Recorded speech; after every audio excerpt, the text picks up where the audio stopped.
Patricia Okiki stood trembling outside the grand ballroom in Lagos, clutching the same old woven fish basket that had fed her son for more than 20 years. Moments later, the celebrated young billionaire she had sacrificed everything for looked straight into her tear-filled eyes and said, "I don't know this woman." Laughter spread through the glittering crowd as security reached for the exhausted fish seller. Patricia never begged. She simply lowered her head, picked up the fish scattered across the polished marble floor, and quietly walked away. But no one inside that hall knew the heartbreaking price she had paid to build the very life her son was now ashamed of. Before we begin, tell us where you're watching from and what your local time is right now. We'd love to see how far this story travels across the world. And if stories of hope, justice, and second chances touch your heart, don't forget to subscribe and join our growing family. The first sound Patricia Okiki heard every morning was never an alarm clock. It was the steady rhythm of waves rolling onto the shore of the small fishing village of Bonny in Rivers State, Nigeria. Long before the sky turned blue, while most of the village still slept beneath tin roofs, cooled by the night breeze, Patricia was already awake. She lit a small kerosene lamp inside her modest wooden house. The yellow flame flickered against the cracked walls, revealing little more than a worn sleeping mat, a small wooden table, 2 plastic chairs, and a faded photograph of her late husband, smiling proudly beside an old fishing canoe. Patricia paused before the photograph every morning. "Good morning, Chukwemeka," she whispered softly. "I'll take care of our boy again today." Her husband had died 11 years earlier during a violent storm at sea. The fishing canoe had been found days later, shattered against the rocks, but his body had never returned home. Since that terrible day, Patricia had become both mother and father to their only child. She quietly wrapped a faded wrapper around her waist, tied a scarf over her hair, and stepped outside into the cool darkness. The salty air filled her lungs as she walked toward the shoreline, carrying 2 empty plastic containers. Several fishermen were already returning with their night's catch. "Morning, Mama Patricia," one of them called. "Morning, my son," she answered with a gentle smile. She inspected each basket carefully before spending the little money she had saved the previous day. She bought only the freshest fish because she knew customers trusted her honesty. Even when money was scarce, she refused to cheat anyone by selling fish that was no longer good. By sunrise, smoke already rose from cooking fires across the village. Patricia hurried to the local market, balancing a heavy basin of fresh fish on her head with practiced grace. The walk took nearly 40 minutes, yet she never complained. The market slowly came alive. Women arranged vegetables. Children carried buckets of water. Motorcycles buzzed past narrow roads. Customers began filling every corner. Patricia spread her fish neatly across a wooden table covered with clean banana leaves. Unlike some traders who shouted aggressively to attract buyers, she welcomed everyone with warmth. "Good morning, my sister. May your family be blessed. Choose whichever fish you like." People appreciated her kindness almost as much as the quality of her fish. Many customers passed several other stalls just to buy from Patricia. Not because she was the cheapest, because they trusted her. Every naira mattered. Whenever she received payment, she immediately separated the money into 3 small cloth purses hidden beneath the table. The first paid for tomorrow's fish. The second bought food. The third belonged to only one person, her son. Around noon, after selling nearly everything, Patricia carefully counted the notes inside the third purse. She smiled. It should be enough for Chinedu's school books this month. That thought alone made every aching muscle worthwhile. Back at home, 16-year-old Chinedu Okeki sat beneath a mango tree, studying chemistry from an old textbook whose pages had already begun falling apart. He was bright, exceptionally bright. Teachers often said they had never taught a student who learned as quickly as Chinedu. Numbers fascinated him. Science excited him. He dreamed of becoming someone important enough to change his mother's life forever. When Patricia finally returned home carrying only a few unsold fish, Chinedu immediately stood up and took the heavy basin from her. "You shouldn't carry this alone anymore, Mama." She laughed softly. "If I don't carry it, who will?" "I will." "You still have school. I can help before and after class." Patricia touched his face lovingly. "You help me by studying." She believed education was the only road capable of leading her son beyond poverty. That evening, they shared a simple meal of gari and smoked fish. Chinedu noticed Patricia eating much more slowly than usual. "Mama, aren't you hungry?" "I ate at the market." It was a lie. She had only drunk water throughout the day to save enough money for his examination fees. Chinedu looked unconvinced. "You've become thinner." "I'm getting older." He reached across the table and held her rough hands. "One day I'll build you a beautiful house." Patricia smiled. "I don't need a beautiful house." "I'll buy you a new fishing boat." "I don't need that either." "I'll make sure you never sell fish again." Her eyes became moist. "Then promise me something." "Anything. No matter how successful you become, never be ashamed of where you came from." Chinedu answered without hesitation. "I could never be ashamed of you." Patricia believed every word. Weeks later, Chinedu sat for the National University entrance examination. The entire village prayed for him. His teachers expected excellent results. Months passed before the official admission letters arrived. One hot afternoon, a motorcycle courier stopped outside Patricia's house carrying a large envelope. Her hands trembled as she opened it. She could barely read English fluently, so she ran with the letter to the village schoolmaster.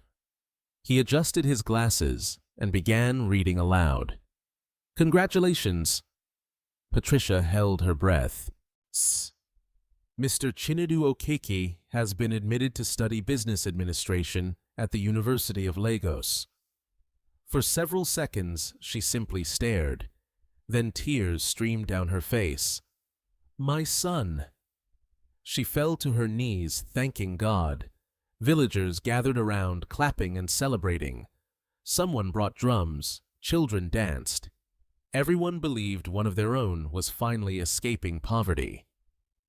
That night, the celebration ended, but reality quietly arrived. The admission letter listed tuition, accommodation, transportation, books, registration, and dozens of other expenses. The total amount was far beyond anything Patricia had ever possessed. She spent the entire night sitting outside beneath the stars. The old fishing canoe that had belonged to her husband rested beside the shore. It was the last valuable thing their family still owned. The canoe carried memories. It carried love. It carried sacrifice. Selling it meant letting go of the final piece of the life she had shared with Chukwemeka. At sunrise, Patricia walked slowly toward the village elder who bought fishing boats. "I've come to sell the canoe." The old man looked surprised. "Are you certain?" She nodded. "It belongs to my son's future now. The price won't be enough." "I know. You may regret this." Patricia looked toward the distant ocean where her husband had disappeared years before. "If this canoe stays here, it will only remind me of what I've lost." She smiled through tears. "If it sends my son to university, then my husband is still taking care of him." The elder silently agreed. As Patricia watched strangers paddle the canoe away across the water, she pressed the admission letter tightly against her chest. She had just sold the last inheritance her husband left behind. But in her heart, she believed she had purchased something far more valuable, a future that would change both their lives forever. The day Chinedu Okeke left Bonny for Lagos felt both joyful and painfully quiet. Before dawn, Patricia Okeke carefully folded his clothes into a faded blue suitcase.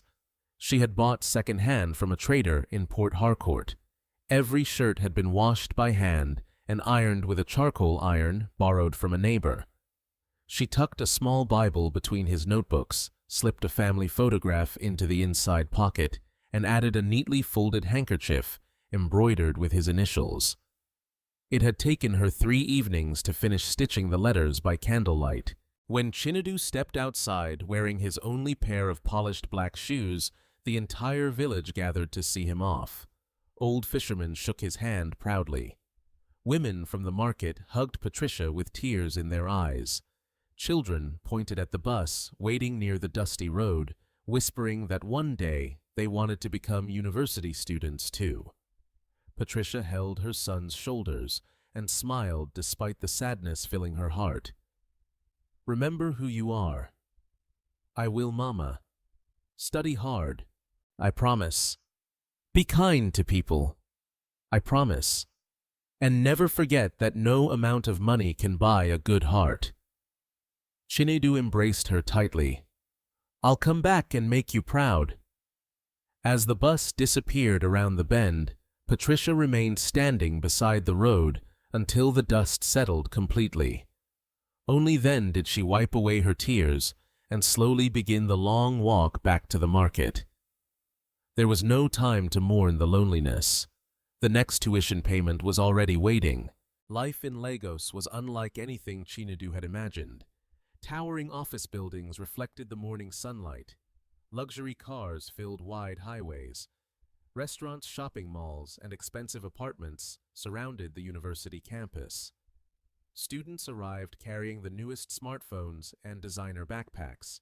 Many came from wealthy families who discussed international vacations as casually as talking about the weather. For the first few weeks, Chinedu kept mostly to himself. He shared a crowded hostel room with 3 other students. His mattress was thin.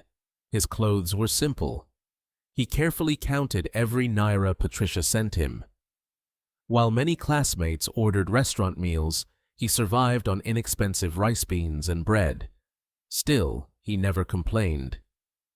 Every evening he called home. Patricia always answered before the second ring. "Have you eaten?" "Yes, Mama." "Are your classes going well?" "Very well." "Do you have enough money?" "I still have plenty." That was his first lie. He had barely enough to last the week. At the same time, Patricia had begun working even harder. Because selling the canoe had covered only the first semester, she needed another source of income. Instead of working only in the market, she now spent her nights cleaning fish for wholesalers after closing hours. The work was exhausting. Cold water soaked her hands. Sharp fish scales cut her fingers. The smell clung to her clothes no matter how often she washed them. She often returned home after midnight, slept for barely 3 hours, then woke before dawn to repeat the same routine. The villagers noticed the change. "You'll make yourself sick," one woman warned. Patricia smiled gently. "My son cannot stop studying because I become tired." Back at the university, Chinedu quickly earned a reputation for intelligence. His professors praised his discipline. His classmates frequently asked for help before examinations. One afternoon, after a finance lecture, a confident student named Kelechi Nwosu approached him.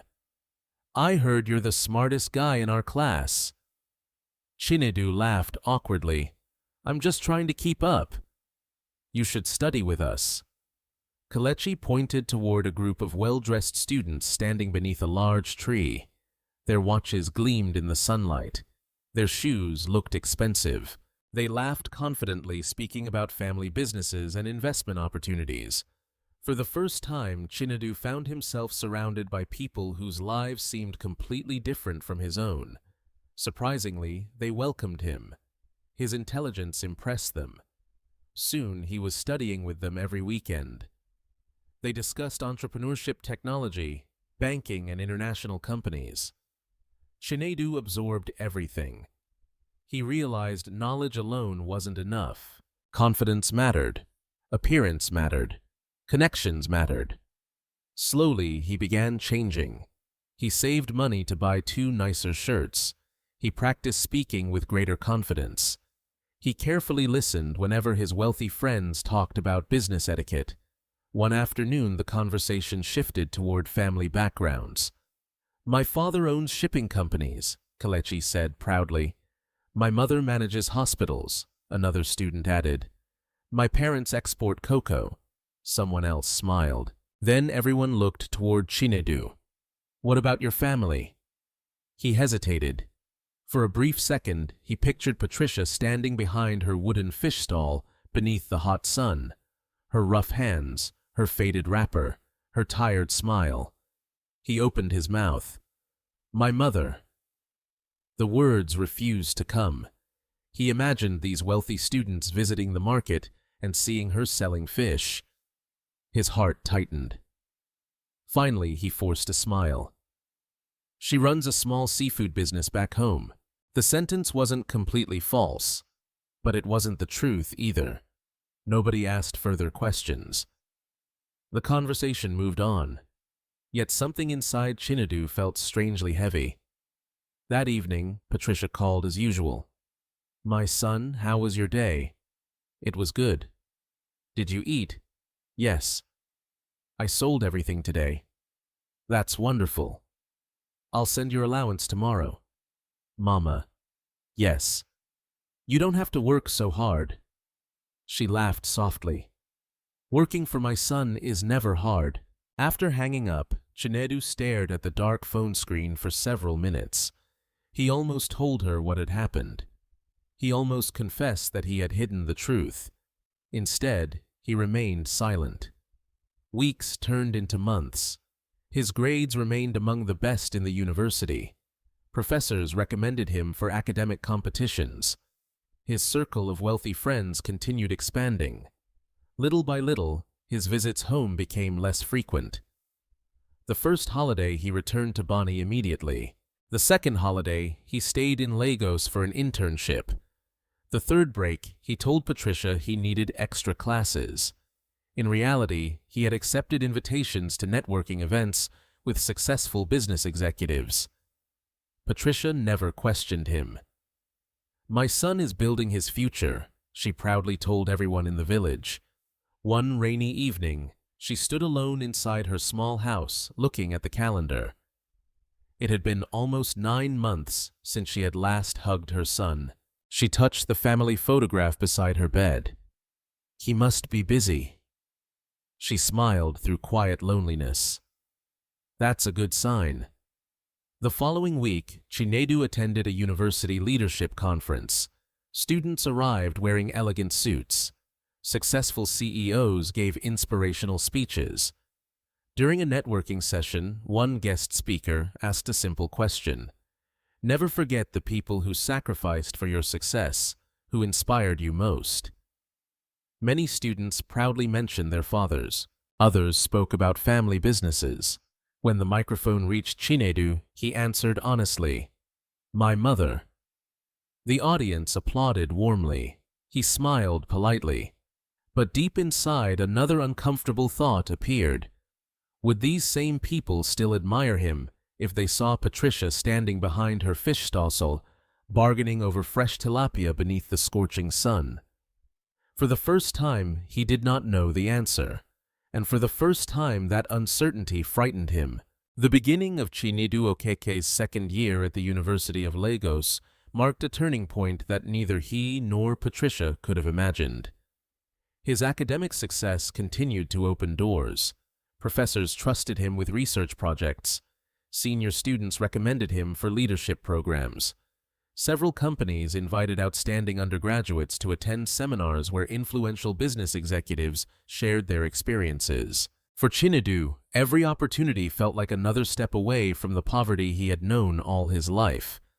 He threw himself into every competition, every conference, and every networking event. He wanted to become someone important before graduation. One Saturday afternoon, the business faculty hosted an entrepreneurship competition sponsored by the prestigious Nwosu Group, one of Nigeria's largest investment companies. Students crowded the auditorium, hoping to impress the judges. Among them sat the company's chairman, Chief Emeka Nwosu, a respected businessman known for recognizing young talent. Beside him sat his daughter, Adaobi Nwosu. Unlike many wealthy young women, Adaobi carried herself with quiet confidence rather than arrogance. She listened carefully to every presentation, taking notes, while others simply applauded. When Chinedu stepped onto the stage, he presented an innovative proposal for improving fish distribution across rural communities using digital logistics. The idea came directly from watching Patricia struggle at the market for years. He spoke passionately about reducing waste, increasing fishermen's income, and connecting village markets to urban buyers. The audience listened in complete silence. When he finished, the hall erupted into applause. Chief Emeka nodded with visible approval.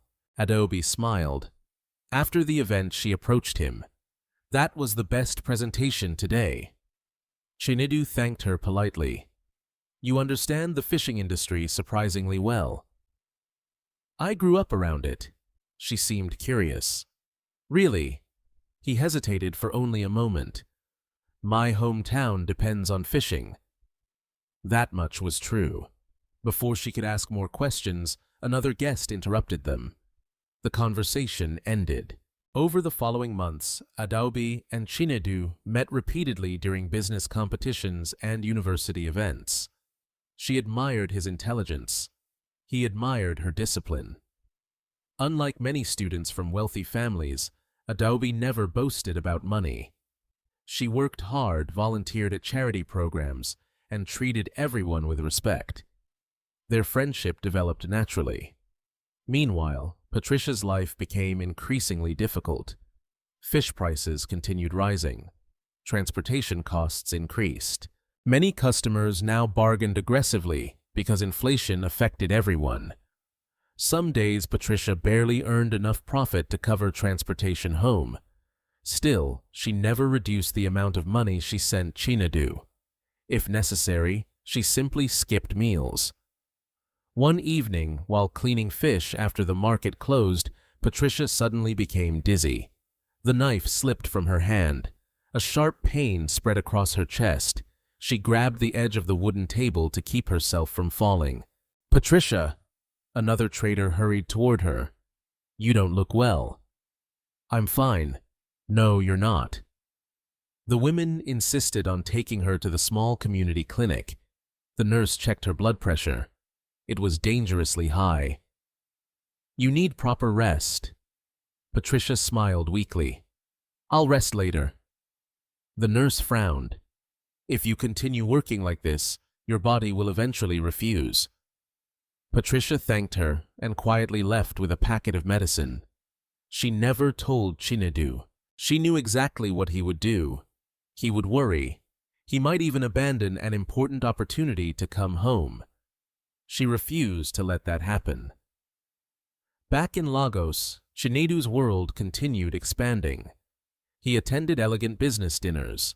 He learned which suits successful executives preferred. He practiced formal greetings and public speaking. His confidence grew with every passing month.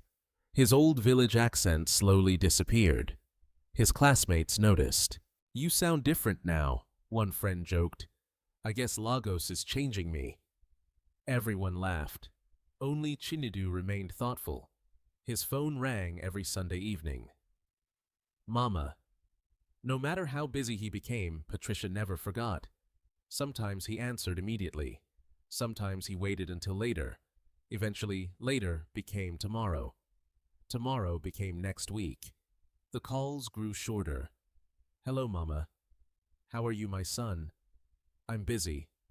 I won't keep you long. I have an assignment." Have you eaten?" "Yes. I've been praying for you." "Thank you. I miss you." "I miss you too." The conversations rarely lasted more than 3 minutes. After each call, Patricia smiled because she had heard her son's voice. After each call, Chinedu felt strangely guilty. One afternoon, Adaobi invited several classmates to her family's home for a study session. The mansion overlooked Victoria Island. Luxury cars lined the driveway. Uniformed staff welcomed every guest. Chinedu had never seen such wealth before. During dinner, Chief Emeka asked each student about their families. When it became Chinedu's turn, the room suddenly felt smaller. "What does your mother do?" He smiled politely. "She works in the seafood trade." Again, the answer avoided the truth. Chief Emeka nodded with interest. "The fishing industry has enormous potential." The conversation moved on. Chinedu released a quiet breath of relief. Later that evening, Adobe walked him toward the front gate. "You always become uncomfortable whenever someone asks about your family." He looked surprised. "Do I?" "A little." He forced a smile. "Maybe I'm just private." She accepted the answer, but she wasn't convinced. Hundreds of kilometers away, Patricia folded another money transfer receipt and placed it inside an old biscuit tin. It contained every receipt she had ever kept since Chinedu entered university. Looking at them reminded her why every sacrifice mattered. Suddenly, another wave of dizziness struck. This time she collapsed onto the floor. Neighbors rushed inside after hearing the noise. They carried her back to the clinic. The doctor examined her carefully. "You are severely exhausted." "I'll recover." "You also have anemia." She remained silent.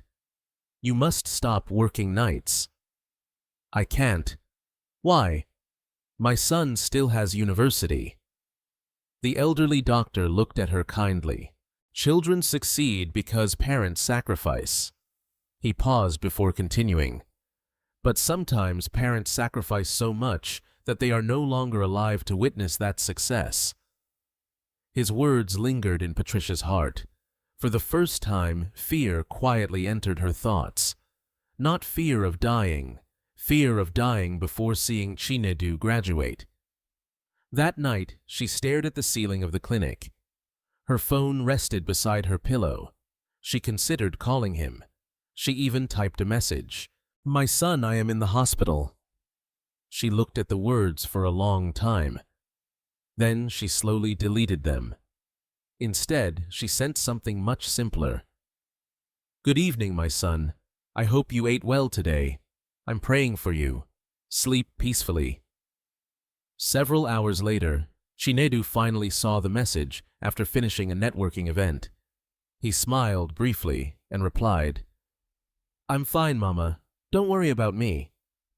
He never asked how she was.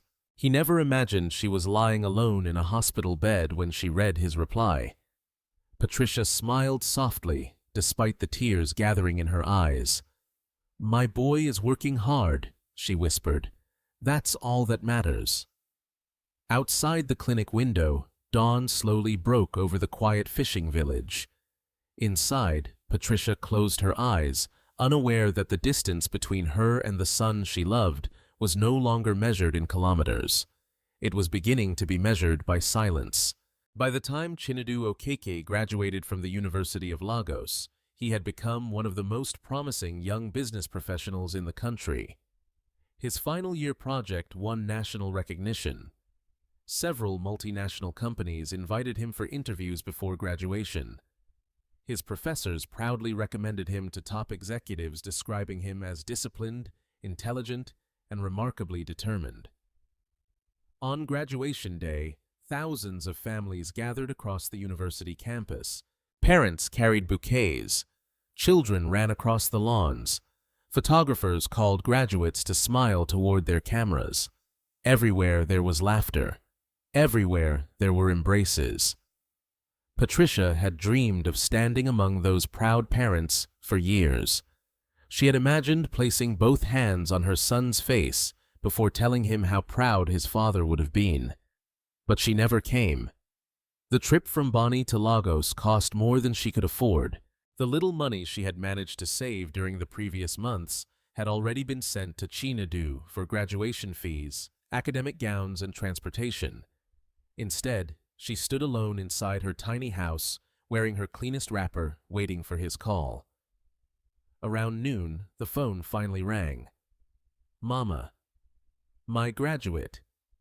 Patricia laughed through the happy tears. I knew you could do it. I graduated with first class. I never doubted you. I received several job offers. Patricia closed her eyes. For a moment, every sleepless night and every aching muscle suddenly felt worthwhile. I told your father you would make us proud. Chinedu smiled. I wish he could see today. He can. She looked toward the old family photograph hanging on the wall. He has been watching all along. After ending the call, Patricia hurried to the market, carrying a large bowl of fried fish. She shared it freely with neighbors. My son graduated today. Everyone celebrated with her. Some hugged her. Others cried. The village schoolmaster proudly announced the news to everyone passing through the market. Our Chinedu has become a university graduate. People spoke of him as if the entire village had succeeded together. Only Patricia knew how much remained uncertain. A university degree was only the beginning. Finding the right job would change everything. Several weeks later, Chinedu accepted an offer from Nwosu Group, the same company that had sponsored the entrepreneurship competition during his university years. Chief Emeka Nwosu personally congratulated him.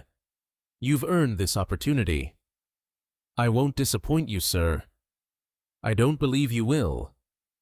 The starting salary was far beyond anything Chinedu had ever imagined.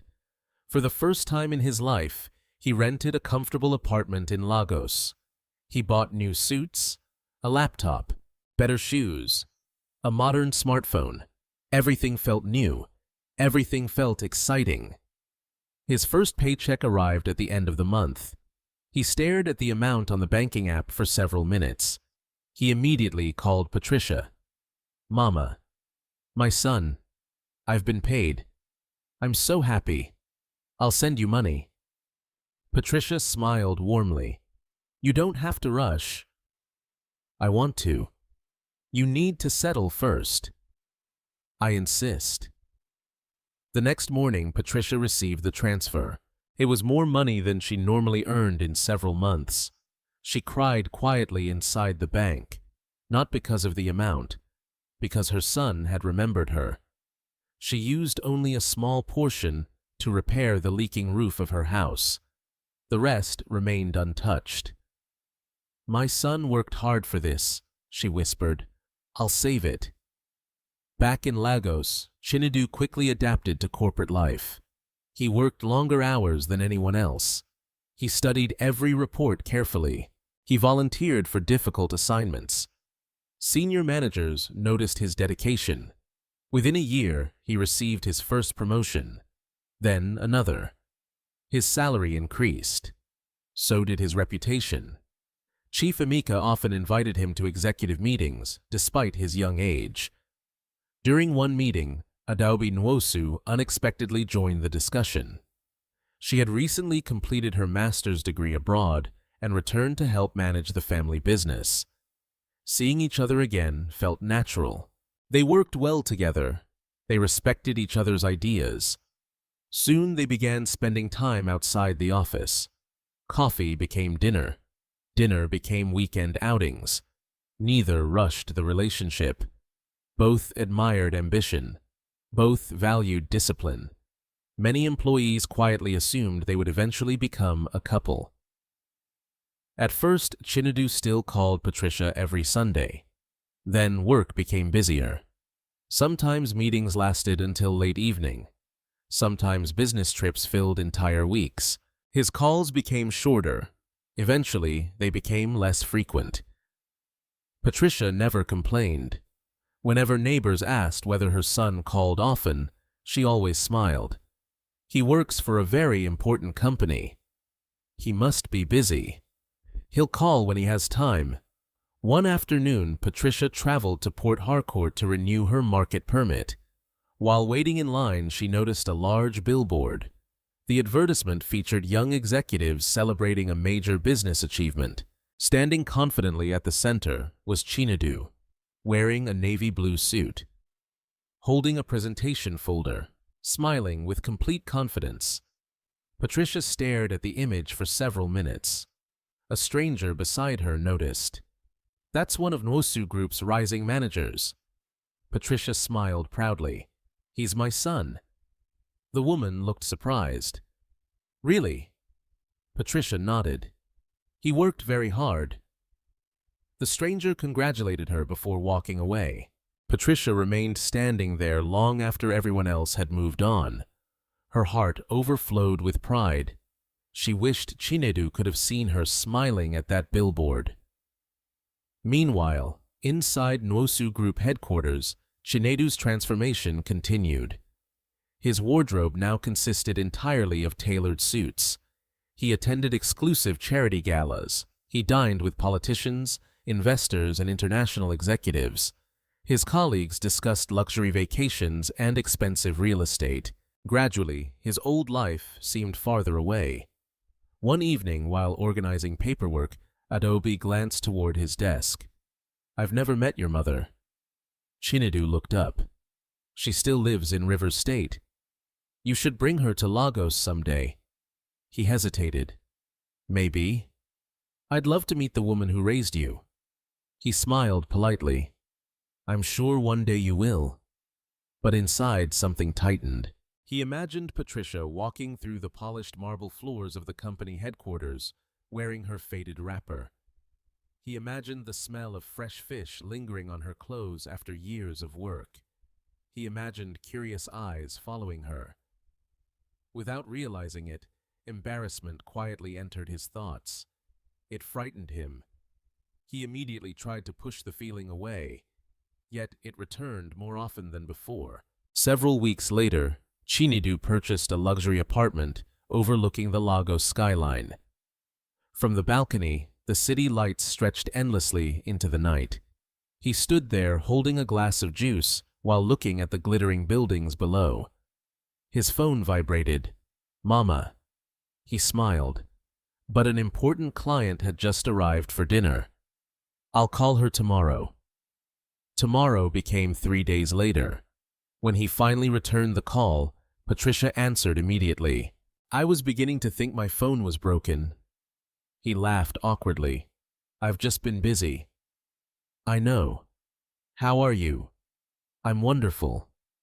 She never mentioned the loneliness. She never mentioned eating dinner by herself every night. She never mentioned that she still kept his childhood room exactly as he had left it.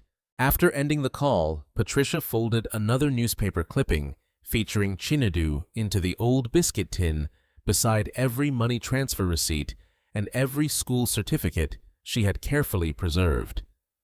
Looking at them, she whispered the same prayer she had spoken every night for years. "Lord, keep my son humble." She had no idea that success was already beginning to test the very promise Chinedu had once made beneath the mango tree so many years ago. Nearly 3 years passed before Patricia Okiki finally made a decision she had postponed countless times. She wanted to see her son, not through newspaper photographs, not through television interviews, not on giant billboards beside busy highways. She wanted to look into his eyes, hear his voice without a telephone between them, and place her hand on his face, the way she had when he was a little boy. For weeks, she quietly planned the journey. Every morning after the market closed, she folded a few extra naira into a small cloth purse hidden beneath her mattress. She stopped buying tea. She walked instead of taking motorcycles. When neighbors asked why she looked more tired than usual, she simply smiled. "I'm saving for something important." No one guessed the truth. One Saturday afternoon, she visited the tailor who had made her church clothes many years earlier. "I have a favor to ask." The elderly tailor smiled warmly. "What is it, Mama Patricia?" She carefully unfolded her only good dress. The blue fabric had faded after years of washing. A sleeve had torn near the shoulder. The hem had become uneven. "Can you make it look respectable?" The tailor examined it quietly. "I'll do my best." 3 days later, Patricia returned. The dress looked almost new. The tears had disappeared. The loose buttons had been replaced. Even the faded fabric somehow appeared brighter after careful ironing. Patricia smiled with gratitude. "How much?" The tailor shook his head. "You've helped too many people in this village. I can't accept it for free. You already paid." "When?" "Every time you shared fish with families who couldn't afford dinner." Patricia's eyes filled with tears. She embraced the old tailor before leaving. The following morning, she packed a small woven bag. Inside, she placed neatly folded clothes, a container of homemade dried fish, a bottle of pepper soup seasoning, and several smoked catfish prepared exactly the way Chinedu had loved as a child. She also carried a small envelope. Inside was the family photograph that had remained beside her bed for more than 20 years. She wanted him to have it. The bus journey from River State to Lagos lasted nearly 10 hours. Patricia spent most of the trip staring through the window. She watched villages become towns, towns become highways, highways become crowded streets filled with endless traffic. Everything felt enormous. Everything moved too quickly. When the bus finally entered Lagos, Patricia clutched her bag tightly. She had visited the city only once before, on the day she helped Chinedu settle into university. Now, even the roads looked unfamiliar. She asked several people for directions before eventually finding the headquarters of Nosu Group. The building rose proudly above the surrounding streets. Its glass walls reflected the afternoon sunlight. Luxury vehicles entered through electronic gates. Employees wearing elegant suits walked confidently through the revolving doors. Patricia stood silently on the opposite side of the road. "My son works here." She whispered the words to herself. A smile slowly appeared across her face. After waiting several minutes, she gathered enough courage to cross the street. The security guard at the entrance looked at her worn sandals, simple dress, and woven bag. "Good afternoon." "Good afternoon, sir. Can I help you?" "I've come to see my son." "Does he work here?" "Yes." "What's his name?" "Chinedu Okeke." The guard immediately recognized it. "Do you have an appointment?" Patricia looked confused. "No. I'm sorry visitors need appointments." She smiled politely. "Please tell him Patricia Okeke is here." The guard hesitated. He looked at the elderly woman carrying dried fish wrapped in newspaper. Several employees entering the building glanced toward her before continuing inside. "I'll check." He called reception. Several minutes later, another employee appeared. She wore a company identification badge and spoke kindly. "Who are you looking for?" "My son." "Mr. Chinedu Okeke?" Patricia nodded proudly. "I'm his mother." The receptionist looked uncertain. "I'll contact his office." Upstairs, Chinedu was leading an important meeting with potential international investors. Financial projections covered the large conference screen. Chief Emeka sat beside him. Adeobi occupied the opposite side of the table. An assistant quietly entered the room. She leaned toward Chinedu. "Excuse me, sir." "What is it?" "There's an elderly woman downstairs." "So?" "She says she's your mother." For one brief second, Chinedu froze. His heartbeat quickened. Images flashed through his mind. Patricia standing outside. Her old wrapper. The smell of fish. The expensive clients waiting only a few floors above. He swallowed hard. Did she give her name? Patricia Okeke. Silence filled his thoughts. Chief Emeka noticed the interruption. "Everything all right?" Chinedu forced a smile. "Yes, sir." The assistant waited patiently. "What should I tell her?" He looked toward the glass wall overlooking the entrance below. From where he stood, he could barely make out a familiar figure waiting beside security. She still carried the woven bag, exactly as she had years ago. His chest tightened. For a moment, he almost excused himself, almost ran downstairs. almost embraced her. Then he noticed several investors also looking toward the entrance while waiting for the meeting to continue. Fear replaced love. Not fear of Patricia. Fear of embarrassment. Fear that someone might discover the respected young executive came from a poor fish-selling family. He lowered his voice. "Tell security." The words felt heavy. "That they must have the wrong person." The assistant blinked. "Sir, I don't know her." She stared at him in disbelief. "You don't?" "No." Reluctantly, she left the room. Downstairs, she approached Patricia slowly. "I'm sorry." Patricia smiled hopefully. "Is he coming?" The young receptionist struggled to speak. "Mr. Okiki says—" She hesitated. "He doesn't know anyone by your name." For several seconds, Patricia simply stood still. The sounds of traffic faded. The conversations around her disappeared. Only one sentence echoed inside her mind. "He doesn't know you." She looked gently toward the tall building. Perhaps there had been a misunderstanding. "My son must be busy." "I'm very sorry." "Could you please tell him his mother brought his favorite dried fish?" The receptionist's eyes became moist. "I already told him." Patricia understood. Slowly, painfully. She nodded. "I see." Without anger, without raising her voice, she bent down and picked up the woven bag. One of the smoked fish packages had slipped onto the pavement. She carefully brushed away the dust before placing it back inside. Nearby, employees had quietly begun watching. Some whispered. Others looked away uncomfortably. The security guard lowered his eyes. Patricia thanked everyone politely. "Have a good afternoon." Then she turned and began walking away from the building. Each step felt heavier than the last. Upstairs, unable to concentrate, Chinedu glanced through the window one final time. He saw a lonely figure disappearing into the crowded Lagos streets. For reasons he could not explain, success had never felt so painfully empty. Patricia Okiki did not cry while walking away from the towering headquarters of Nwosu Group. She kept her back straight. She thanked the security guard one final time with a gentle nod.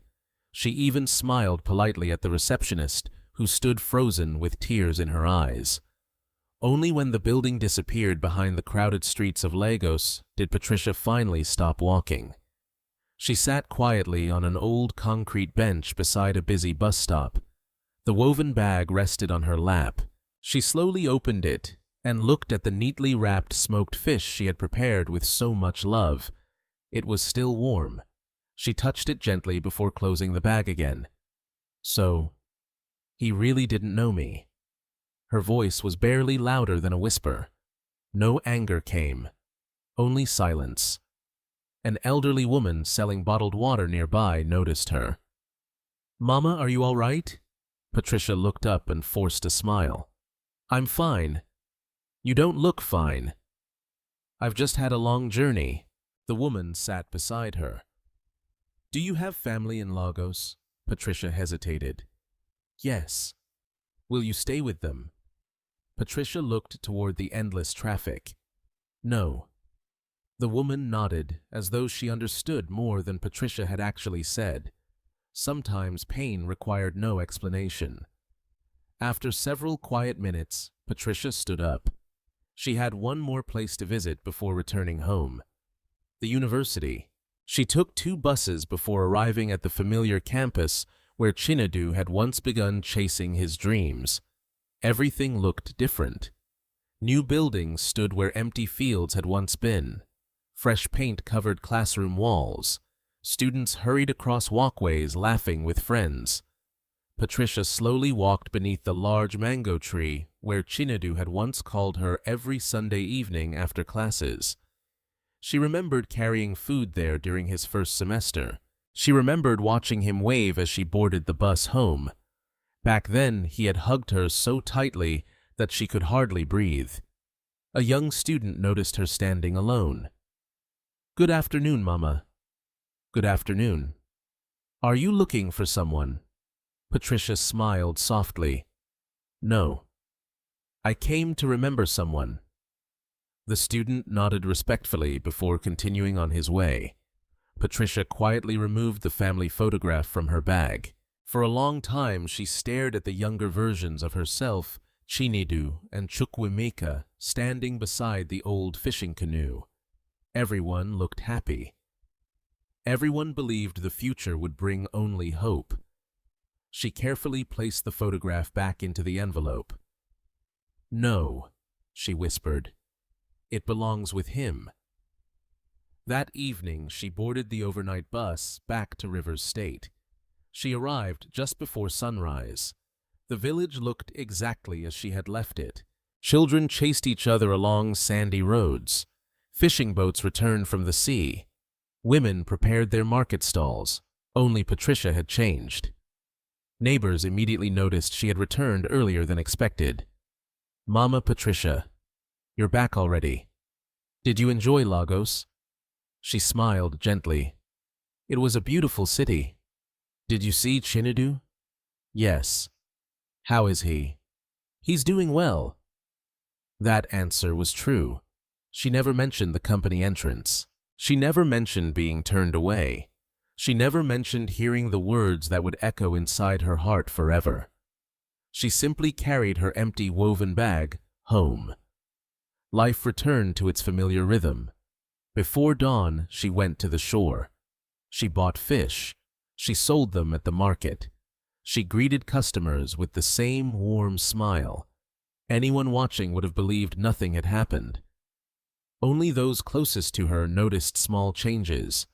She spoke less. She laughed less often. Sometimes she stared toward the sea without realizing it. One afternoon, her longtime friend, Mama Ifunanya, quietly approached her stall.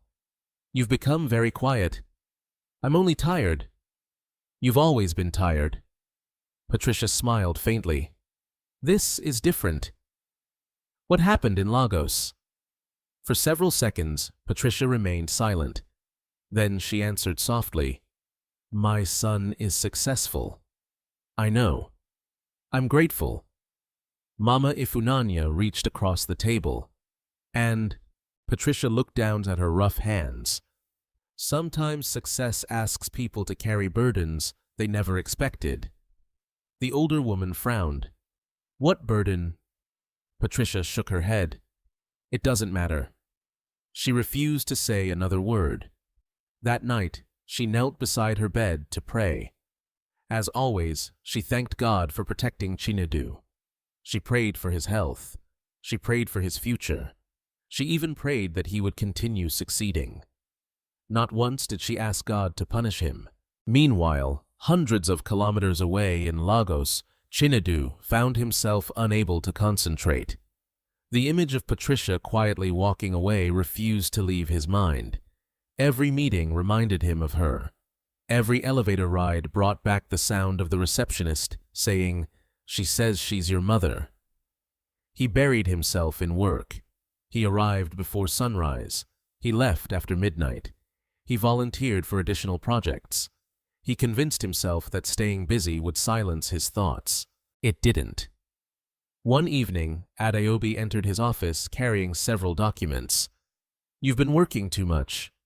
I'm fine. You've said that 3 times today. He smiled weakly. I'm just tired. She studied his face carefully. Something happened. No. You're a terrible liar. He laughed softly. You always notice. Because I care. He looked away. She waited. After a long silence, she finally asked, Did the woman who came here last week know you? Chinedu's heart skipped. Why would you ask that? The receptionist has been upset ever since. He remained silent. Adobe continued gently. She said the woman looked heartbroken. Still, he said nothing. I don't want to invade your privacy. She paused. But whatever happened, you're carrying it alone. After she left, Chinedu sat motionless in his office. He opened the bottom drawer of his desk. Inside lay the envelope Patricia had once mailed during his first year at university. He had never thrown it away. The handkerchief embroidered with his initials remained folded exactly as she had packed it years earlier. So did the family photograph. He picked it up. His younger self smiled proudly between Patricia and Chukwuemeka. He stared at Patricia's face for a long time. Then he remembered another promise, one made beneath the mango tree years before. "I could never be ashamed of you." His own words now sounded like they belonged to a stranger. Late that night, he drove aimlessly through Lagos. Traffic lights reflected across the windshield. Luxury restaurants overflowed with laughter. Street vendors still worked beneath dim lamps. At one intersection, he noticed an elderly woman selling smoked fish beside the road. For a brief moment, he thought it was Patricia.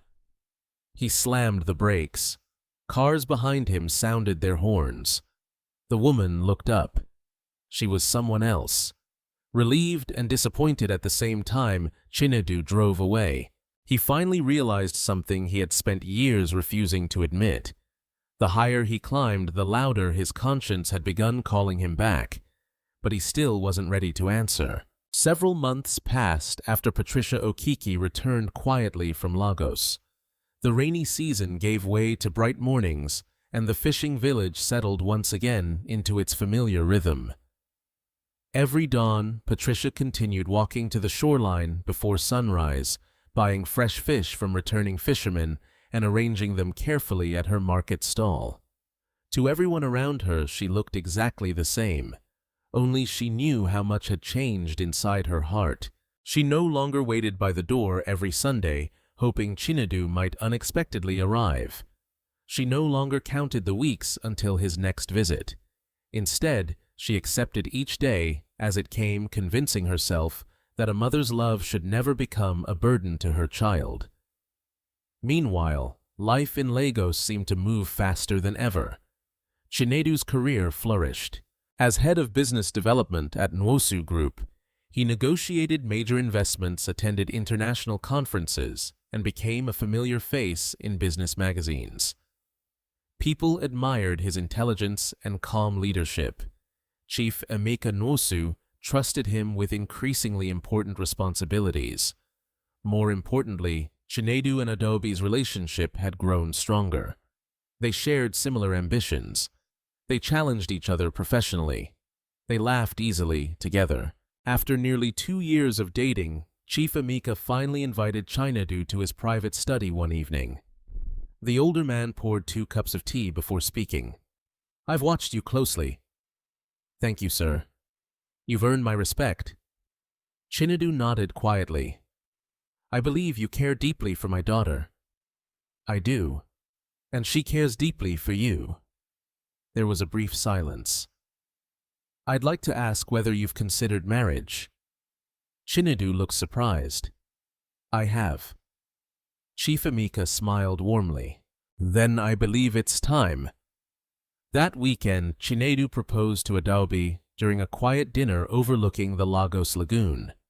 He knelt. She smiled through tears. "Yes."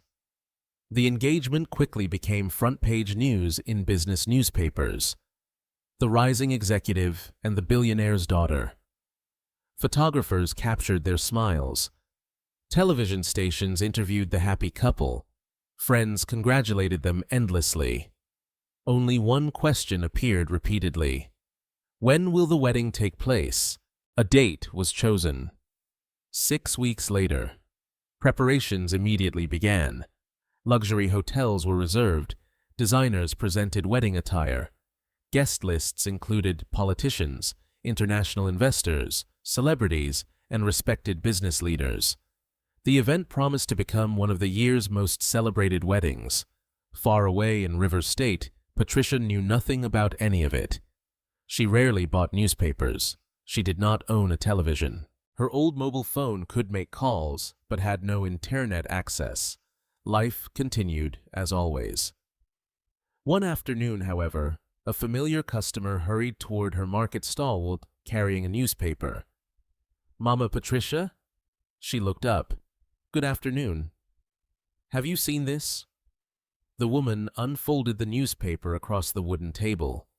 There, smiling confidently on the front page, stood Chinedu beside Adobe.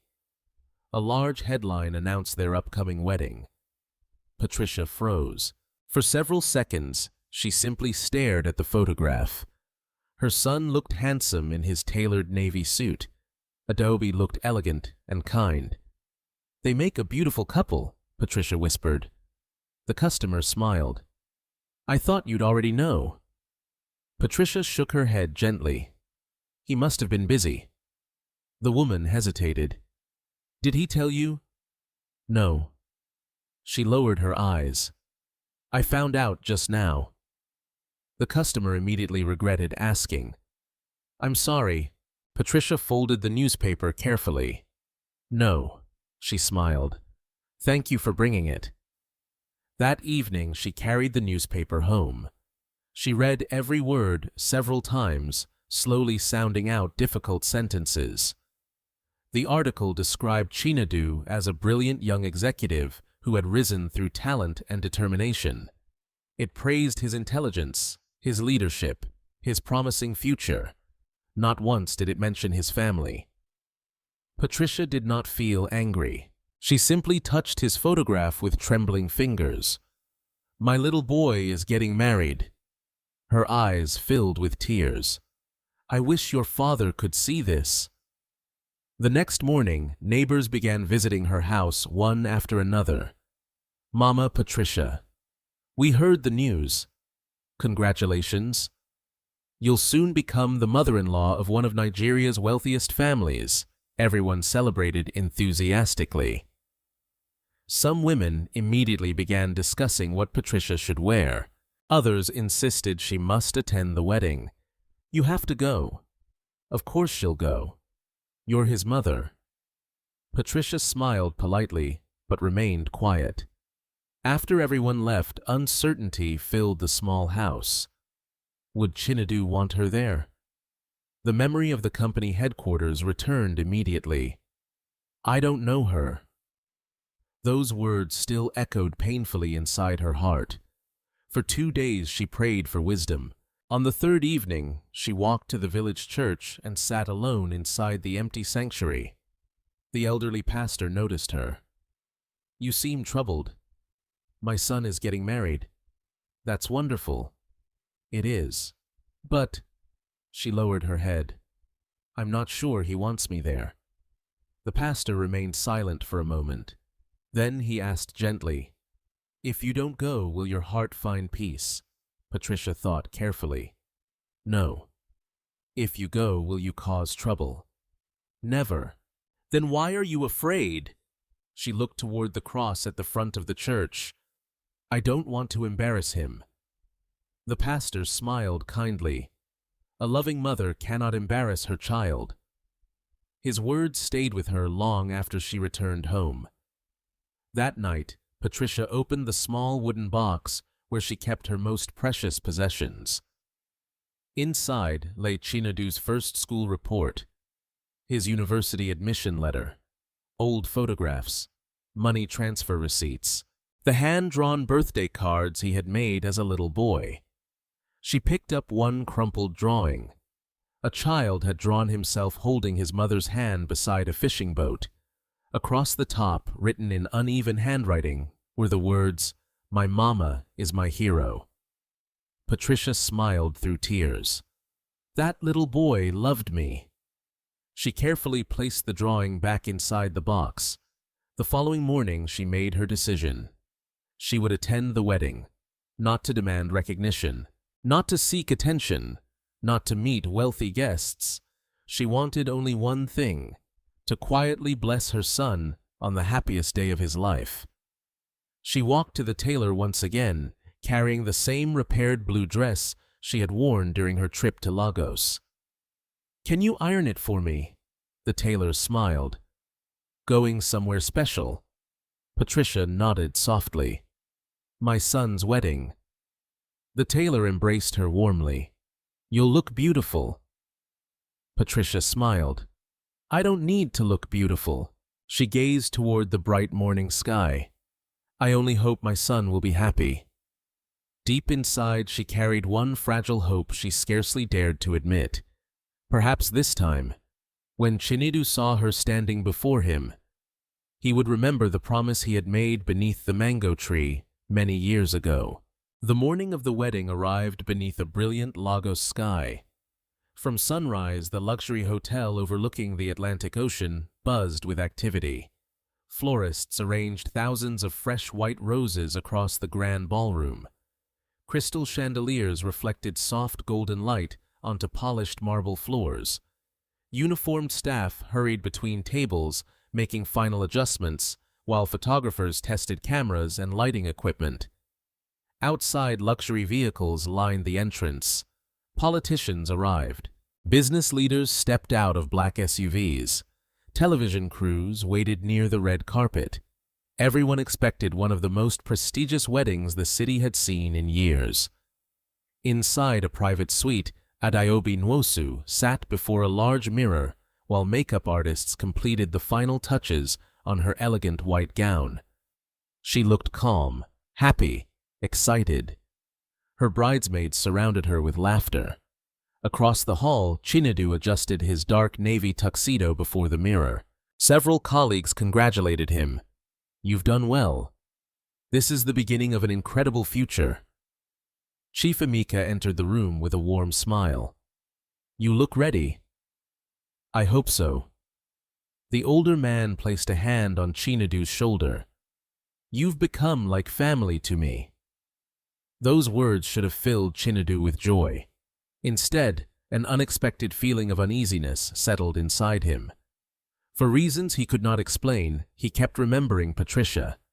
He wondered where she was, whether she had heard about the wedding, whether she was smiling somewhere in Rivers State.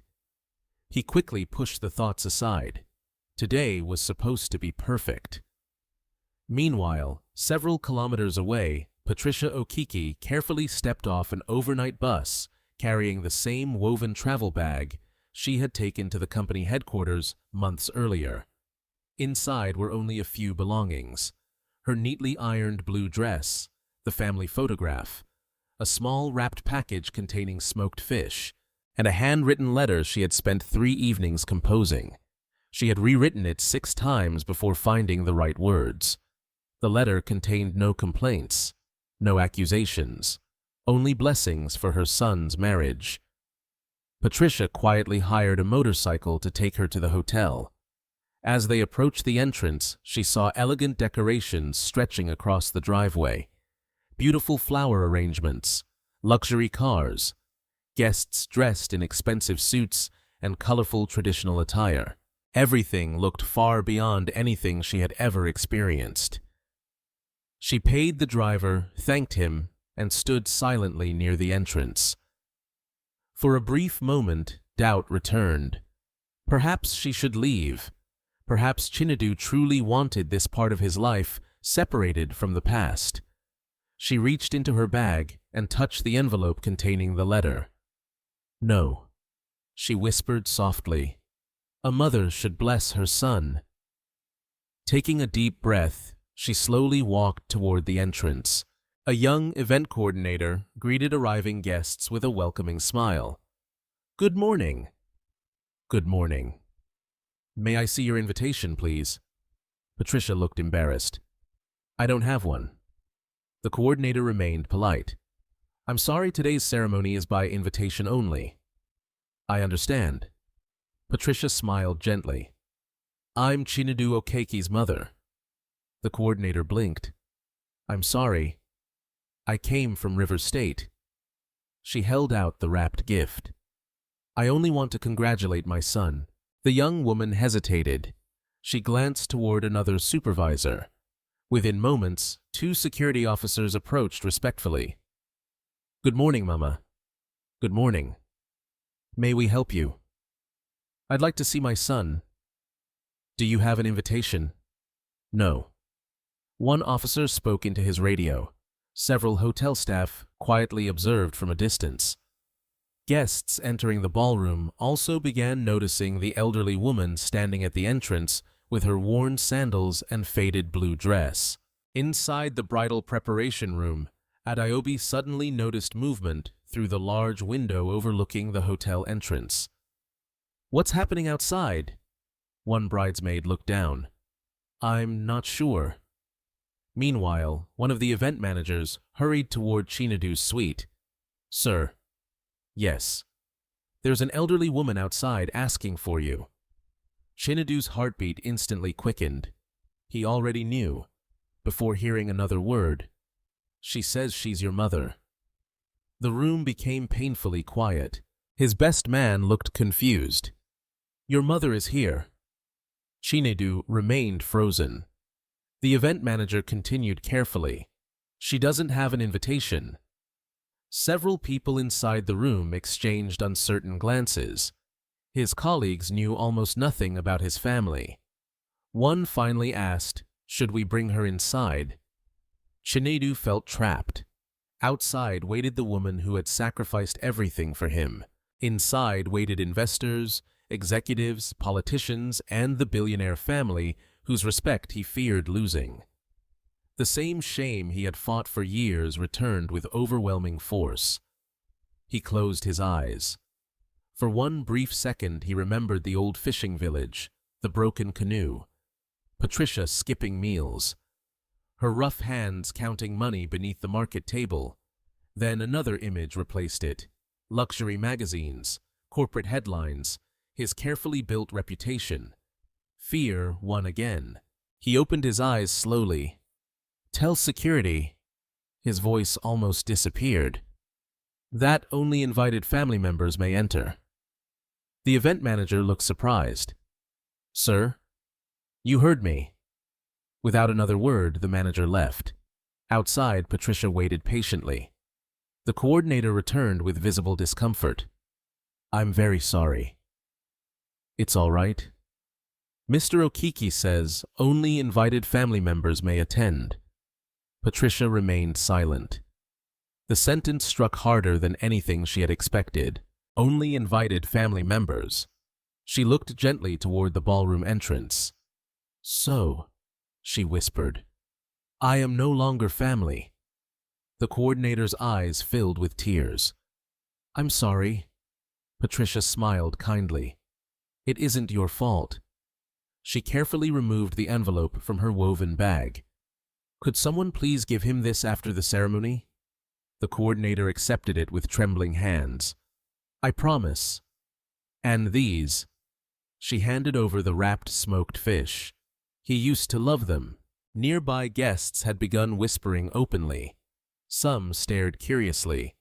Others quietly recorded videos with their phones. One elderly businessman frowned. "Who is she?" Someone answered softly. "They say she's the groom's mother." Shock spread through the small crowd. Inside the ballroom, music began playing. The ceremony was about to start. Patricia looked toward the entrance one final time. She could hear distant applause. She imagined Chinedu smiling. She imagined Adobe walking down the aisle. She silently raised her right hand toward the ballroom. "May God bless your marriage." A single tear rolled down her cheek. She wiped it away immediately. Without another word, Patricia turned and slowly walked toward the hotel gate. Behind her, several guests watched in complete silence. Among them stood a young photographer. He had captured the entire encounter without intending to. Not because he was searching for scandal, because something about the quiet dignity of the elderly woman had moved him deeply. As Patricia disappeared into the busy Lagos street carrying her now empty woven bag, the photographer lowered his camera. He looked at the images on the screen. Then he whispered to himself, "People need to know this story." Without realizing it, he had just preserved the moment that would soon change Chinedu Okeki's life forever. The wedding ceremony ended exactly as every guest had expected. The vows were exchanged beneath crystal chandeliers. Adobe Nwosu and Chinedu Okeke smiled as cameras flashed from every direction. Chief Emeka welcomed the newly married couple before hundreds of distinguished guests. Champagne glasses were raised. The orchestra played softly in the background. Business leaders congratulated the groom. Politicians shook his hand. Journalists described the celebration as one of the most elegant weddings of the year. To everyone inside the ballroom, the day appeared flawless. No one realized that only an hour earlier, an elderly woman had quietly walked away carrying a broken heart. Except for one person. The young photographer assigned to cover the wedding could not stop thinking about Patricia. He had taken thousands of photographs that morning. Luxury decorations, smiling guests, the bride's entrance, the exchange of rings. Yet the image that stayed with him was not inside the ballroom. It was the lonely figure standing at the entrance holding a woven bag and a wrapped package of smoked fish. That evening, after delivering the official wedding photographs, he returned home exhausted. As he reviewed the images one final time, he paused again at Patricia's face. Her expression contained no anger, no bitterness, only quiet disappointment. He remembered hearing her gentle voice, "Please give him this after the ceremony." The photographer sighed deeply.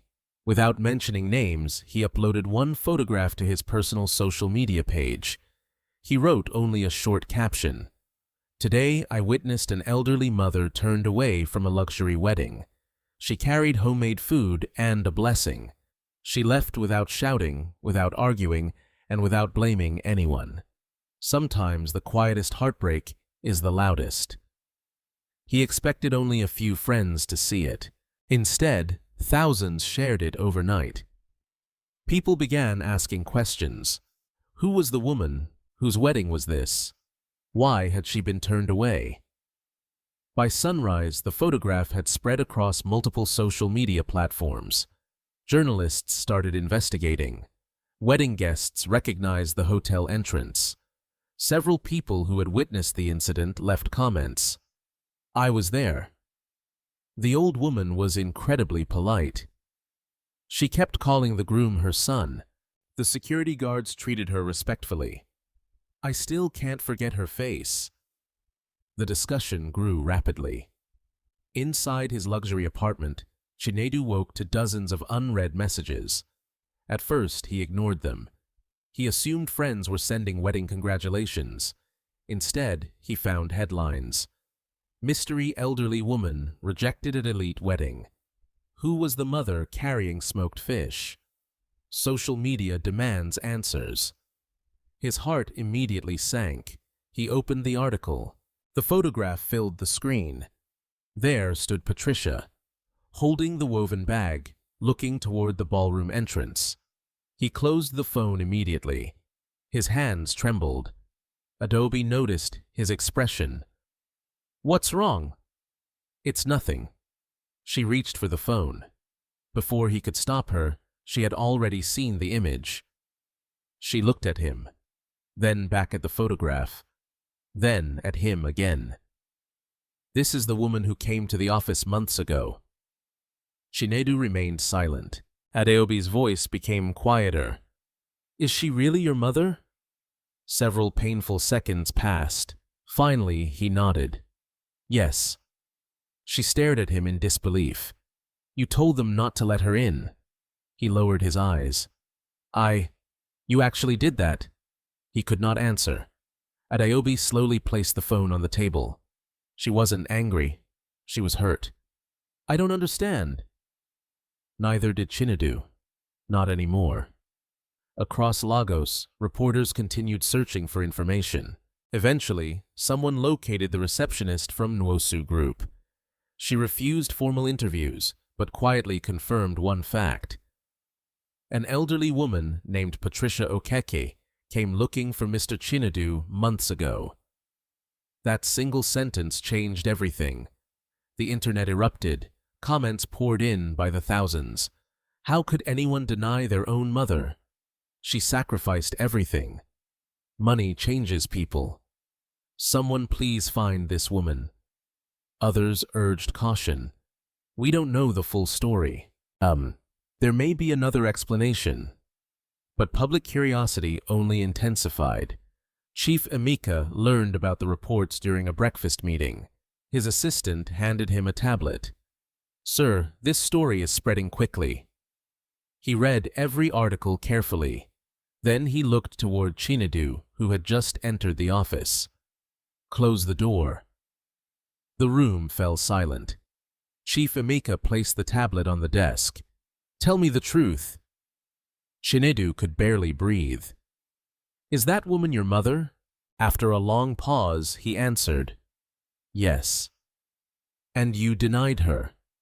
He nodded slowly. Chief Emeka leaned back without speaking. The disappointment on his face felt heavier than any anger. "I hired you because I believed you were a man of character." "I know. I admired your humility." Chinedu closed his eyes. "I know. If you could abandon the woman who sacrificed her life for you." He stopped speaking. The unfinished sentence hurt more than any accusation. "I made a terrible mistake." Chief Emeka looked out the window. Success reveals character. He turned back. It doesn't create it. Meanwhile, hundreds of kilometers away in Bonnie Patricia remained completely unaware of the growing national attention. She was exactly where she had always been, standing behind her fish stall, greeting customers with the same warm smile. A young man buying tilapia looked at her twice. "You look familiar." Patricia laughed softly. "I don't think we've met." He shrugged and continued shopping. She thought nothing of it. That afternoon, however, 2 journalists arrived in the village asking questions. Villagers quickly became protective. "Why are you looking for Mama Patricia? What has happened?" The reporters explained about the photograph, about the wedding, about the attention spreading across Nigeria. Neighbors stood in stunned silence. Mama Ifunanya finally spoke. "Everything they're saying is true." Patricia looked surprised. "What are you talking about?" The reporters gently showed her the photograph on a phone. She recognized herself immediately. "Oh." She smiled faintly. "I didn't know anyone took this." One journalist asked carefully, "Would you like to tell your side of the story?" Patricia shook her head. "There are always 2 sides. But people deserve to know." She folded her hands quietly. "My son is a good man." The reporters looked confused. "He made a mistake." She smiled with tired eyes. "And every human being makes mistakes." No matter how many questions they asked afterward, Patricia refused to criticize Chinedu. She thanked the journalists politely before returning to arrange fish on her wooden table. Watching her, one reporter whispered to the other, "Now I understand why this story matters."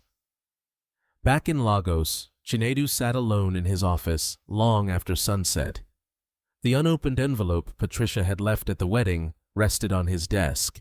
He had finally received it from the event coordinator. For hours he stared at it. He was afraid to open it, afraid that whatever words his mother had written would expose the truth he had spent years trying to hide.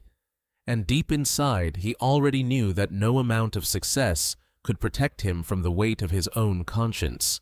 Chinedu Okeke sat alone in his office, long after every employee had gone home. The city lights shimmered beyond the glass walls, but he barely noticed them. His attention remained fixed on the cream-colored envelope resting in front of him. His mother's handwriting covered the front. "To my beloved son." He had stared at those 4 words for nearly an hour. Finally, with trembling hands, he opened the envelope. Inside was a single folded letter. There were no accusations, no anger, no demands, only carefully written words. "My dear Chinedu, if you are reading this, it means I was able to see you on your wedding day, even if only from far away. I thank God for answering the prayer I have carried in my heart since the day you were born. I brought your favorite smoked fish because I remembered how happy you always became when you smelled it after school. A mother never forgets small things. Please do not worry about me. I am proud of the man you have become. Success is a blessing, and I pray your marriage will always be filled with love, patience, and kindness. If I have ever embarrassed you without knowing, forgive me. That was never my intention. I have already received the greatest reward a mother could ask for. I watched my son rise higher than I ever dreamed possible. Take care of your wife. Honor God. Be kind to those who have less than you. And whenever life becomes difficult, remember that no one becomes truly rich by forgetting where they started. With all my love, Mama. By the time Chinedu reached the final line, tears blurred the page. He covered his face with both hands. For years he had convinced himself that hiding his past would protect his future. Instead, he had wounded the one person who had never asked him for anything. The next morning, the scandal surrounding the wedding grew even larger. Television stations replayed the now famous photograph. Radio hosts debated the story. Social media users searched for every detail about Chinedu's background. Journalists soon located people from Bonnie who had known Patricia and Chinedu for years. The village schoolmaster agreed to speak. He was one of the brightest students we ever taught. What about his mother? The old teacher smiled sadly. She sold fish every day to educate him. Another villager described Patricia working late into the night cleaning fish for wholesalers. An elderly fisherman spoke about the canoe Patricia had sold after her husband's death. It was the last thing her husband left behind. A market trader remembered seeing Patricia skip meals. She always said she wasn't hungry. But later we discovered she was saving money for school fees. Piece by piece, the truth spread across the country. People no longer saw only the successful executive. They saw the mother who had built that success through sacrifice. Inside Nwosu Group, employees whispered quietly in hallways. Some avoided looking directly at Chinedu. Others felt sympathy. Everyone knew the story. Chief Emeka called an emergency board meeting that afternoon. After discussing business matters, he dismissed everyone except Chinedu. The room became silent. I've spent my life building this company. I know, sir. Do you know the one quality I value more than intelligence? Chinedu remained quiet. Gratitude. Chief Emeka folded his hands. A person who forgets those who carried him through hardship will eventually forget everyone else. I'm ashamed. You should be. The words were calm, not cruel, which somehow made them hurt even more. I'm not dismissing you. Chinedu looked surprised, but your position will remain under review until you decide what kind of man you truly want to become. He nodded slowly. I understand. When Chinedu left the meeting, Adobe was waiting outside. She looked exhausted. They walked together without speaking until reaching the company garden. Finally, she broke the silence. Why didn't you tell me? I was afraid. Of what? That you'd see me differently. Adeobi looked directly into his eyes. I would have respected you more. Those words pierced his heart. My mother sold fish. I know. She couldn't read English well. I know. She wore the same old clothes for years. Adobe stepped closer, and she still raised the man I chose to marry. Tears filled Chinedu's eyes. I failed her. You did. She did not soften the truth. But failure doesn't have to be the end. He looked at her. What if she never forgives me? Adeobi answered quietly. Iti. Then you'll spend the rest of your life proving you deserved forgiveness. Meanwhile, reporters continued visiting Bonnie. Patricia politely refused every television interview. I don't want attention. People admire your strength. She smiled. Then let them admire kindness instead. One journalist asked the question everyone wanted answered. Are you angry with your son? Patricia shook her head. No. Why not? Because love that disappears after one mistake was never real love. The reporter lowered his microphone. He had expected bitterness. Instead, he found grace. That evening, the interview aired across the country. Millions watched Patricia's simple response. Public opinion shifted again. People no longer pitied her alone. They respected her deeply. She became a symbol of unconditional love. Back in Lagos, Chinedu watched the interview alone. Every word his mother spoke increased his shame. She had protected him, even after everything. She had refused to blame him publicly. Instead, she defended his character. He could no longer bear the weight of his own actions. He drove home without speaking to anyone. Inside the apartment, wedding gifts filled every room. Expensive paintings, luxury furniture, designer decorations. None of it mattered. He walked into his study and opened the drawer containing old memories. The embroidered handkerchief, the family photograph, his first school certificate. He realized he had carried pieces of his past all along. He had hidden them from everyone, including himself. Late that night, he called Bonnie. The number rang several times. Finally, Patricia answered. "Hello?" For a moment, neither spoke. Then Chinedu whispered, "Mama." Her gentle voice remained exactly the same. "My son." He opened his mouth to apologize. No words came, only tears. Patricia waited patiently. She recognized the sound immediately. He was crying, the same way he had cried as a little boy after falling from a bicycle. Softly, she said, "It's all right." Those two simple words broke the last wall around his heart. For the first time since denying her at the company entrance, Chinedu stopped trying to protect his reputation. Instead, he allowed himself to feel the full weight of what he had done. And in that painful silence, he finally understood that asking for forgiveness would be far easier than learning to forgive himself. The phone call ended without a real conversation. After Patricia whispered, "It's all right," Chinedu could not bring himself to say anything else. His tears spoke louder than words, and after several moments of silence, Patricia gently told him to rest. "We'll talk another time." The line disconnected. Chinedu remained sitting in the darkness of his study, staring at the phone in his hand. For the first time in years, he understood that success could not erase guilt. The following morning, he canceled every meeting on his calendar. His assistant looked surprised. "Sir, today's schedule includes 3 important clients." "Reschedule them." "What reason should I give?" "Tell them a family emergency has come up." The words felt strange. He had ignored his family for so long that admitting they mattered again felt almost unfamiliar. Meanwhile, in Bonnie, Patricia rose before dawn exactly as she always did. She washed her face, tied her faded scarf, and walked toward the shore carrying 2 empty baskets.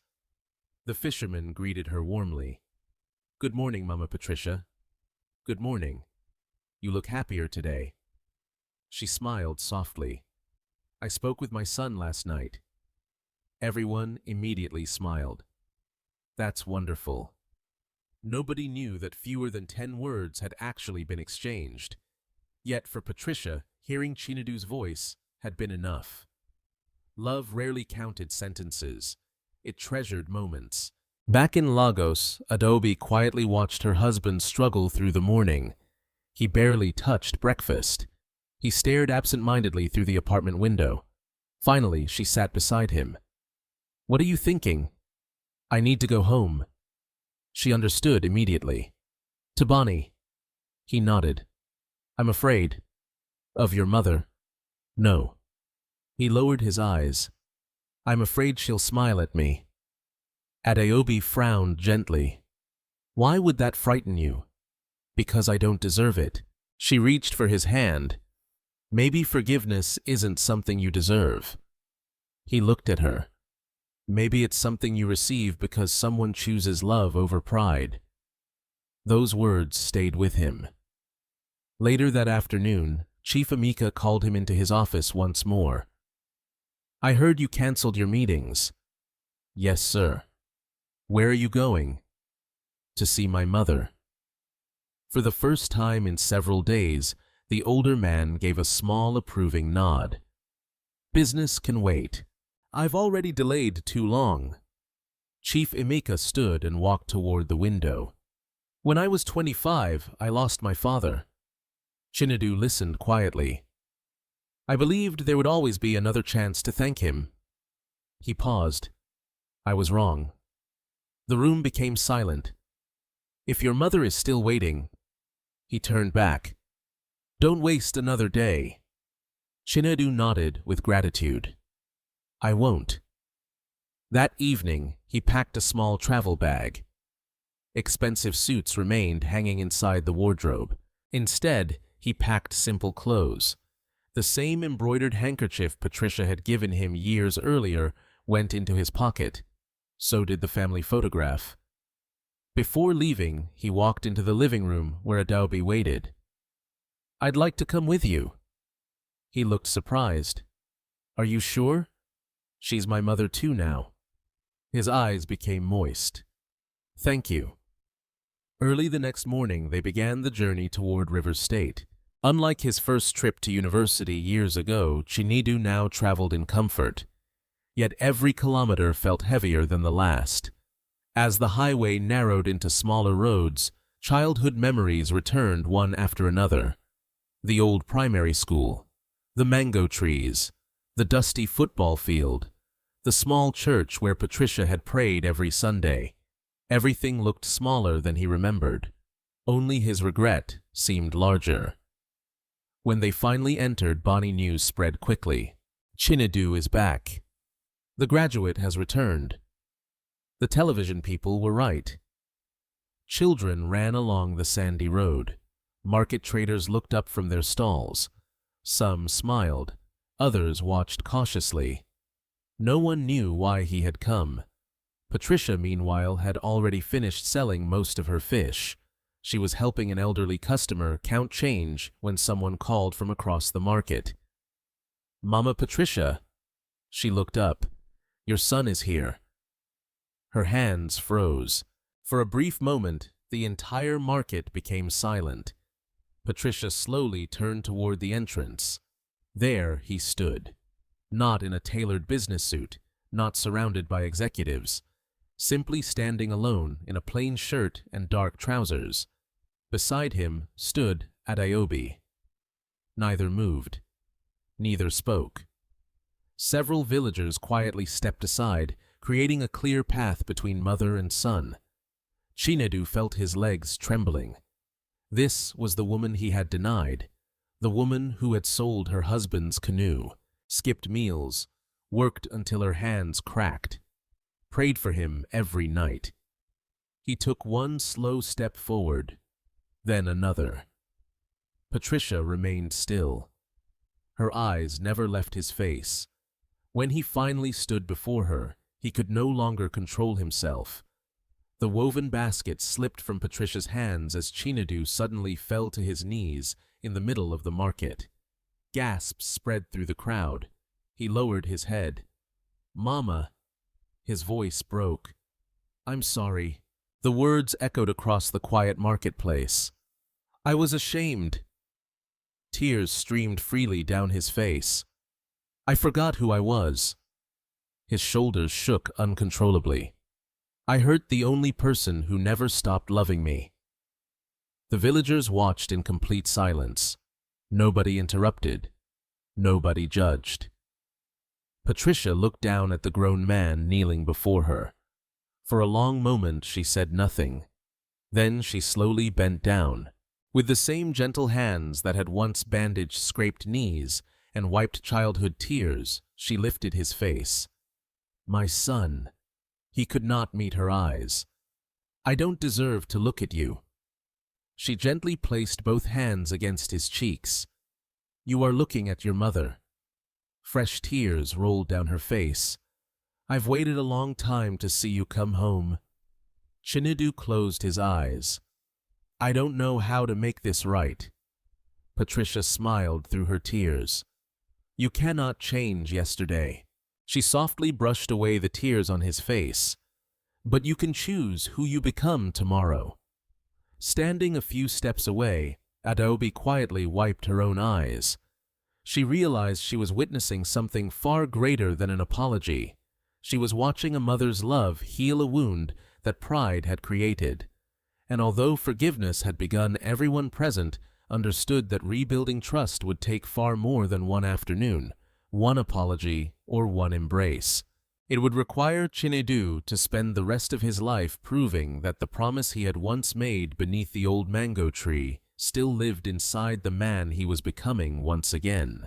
The news of Chinedu Okiki kneeling before his mother spread through Bonnie almost as quickly as the earlier story of the wedding. But Patricia refused to let the moment become a public spectacle. She gently helped her son to his feet, picked up the basket that had fallen onto the ground, and smiled at the villagers gathered around them. Everyone, thank you. She bowed her head politely. My son has come home. Nothing more. No dramatic speech, no public condemnation. The crowd slowly returned to their stalls, though many continued glancing toward the mother and son with quiet emotion. Patricia turned to Adobe. You must be tired after such a long journey. Adeobi smiled respectfully. It's an honor to finally meet you, Mama. Patricia embraced her warmly. I've wanted to meet you since I saw your picture in the newspaper. I'm sorry we met like this. Patricia gently shook her head. We're together now. She led them toward the small wooden house where Chinedu had grown up.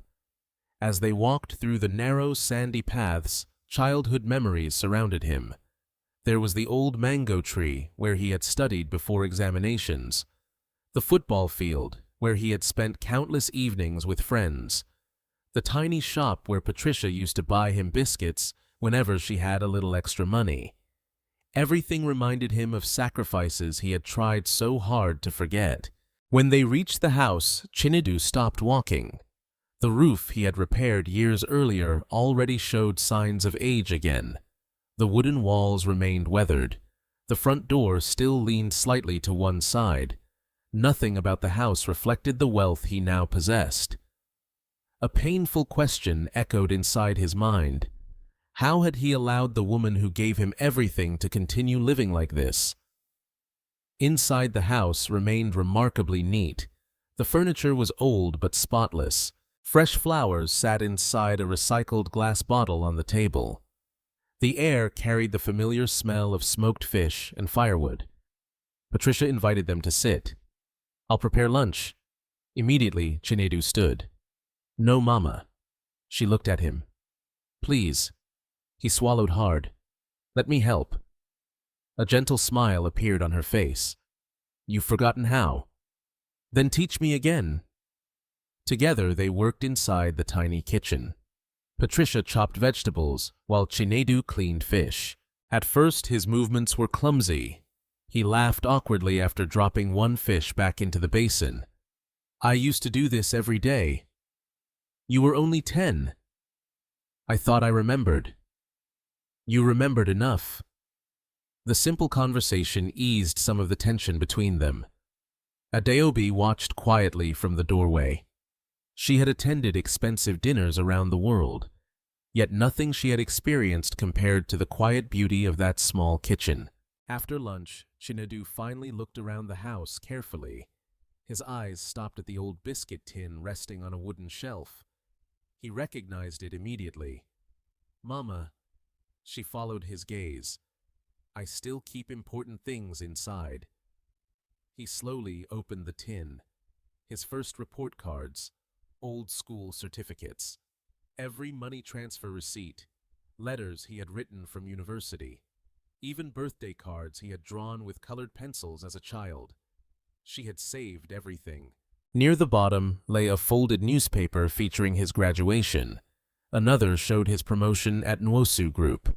Another announced his engagement. She had collected every article, every achievement, every success, without missing a single one. his eyes filled with tears once again. "You kept all of these," Patricia smiled. "A mother collects memories." He carefully picked up the oldest drawing.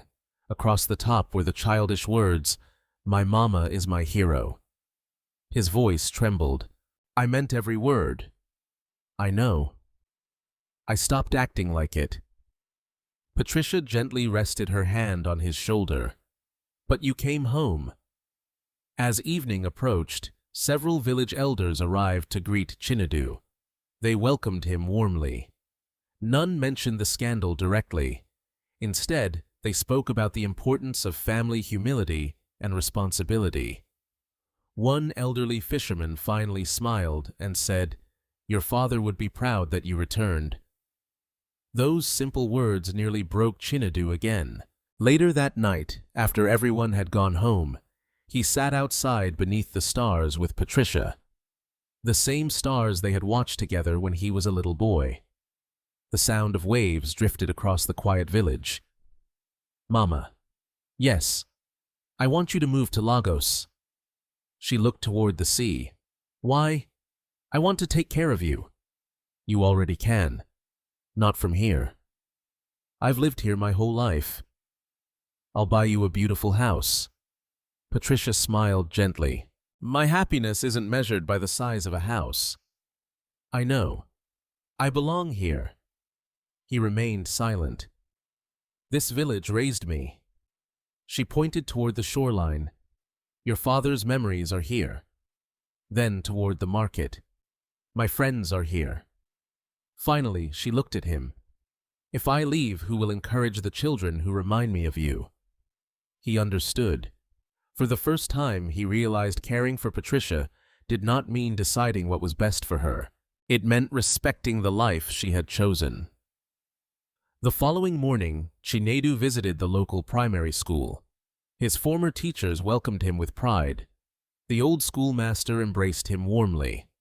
"We always knew you'd succeed." "I nearly forgot your lessons." The teacher smiled knowingly. "But not forever." During a tour of the classrooms, Chinedu noticed cracked walls, broken desks and shelves with very few books. Children shared worn textbooks between 3 or 4 students. The sight reminded him painfully of his own childhood. On the drive back to Patricia's house, he remained unusually quiet. Adobe finally asked, "What are you thinking?" "I spent years chasing success." She nodded. "But I forgot why I wanted it." "And why was that?" He looked through the window toward children walking barefoot beside the road. "So no child would have to choose between education and poverty the way I did." That afternoon, Chinedu gathered village leaders beneath the old mango tree where Patricia had once made him promise never to forget where he came from. Standing beside his mother, he took a deep breath. "I cannot erase the pain I caused." The villagers listened silently. "But I can choose what I do from this day forward." Patricia looked at him with quiet hope. For the first time in many years, she saw not the celebrated executive the world admired. She saw the humble little boy who had once dreamed of changing lives, and she realized that while success had almost stolen her son, love had finally begun bringing him home again. The following morning, nearly the entire village gathered beneath the old mango tree. Children sat on wooden benches borrowed from the primary school. Fishermen arrived straight from the shore, their clothes still carrying the scent of the sea. Market women stood together beneath colorful umbrellas. Teachers, church leaders, and village elders quietly filled every available space. No one knew exactly why Chinedu Okeke had invited them. They only knew that he wanted to speak. Standing beside Patricia and Adobe, Chinedu looked at the familiar faces that had watched him grow from a barefoot village boy into a successful businessman. For several moments, he remained silent. Then he began. "When I left this village, I believed education would change my life." He paused. "It did." The crowd listened attentively. "But somewhere along the way, I allowed success to change my heart." No one interrupted. I became ashamed of the very people who sacrificed everything for me. His voice trembled. I hurt my mother more deeply than anyone ever should. Patricia quietly lowered her eyes. I cannot ask the village to forget what happened. He looked directly at the fisherman standing near the back. You watched my father teach me how to mend fishing nets.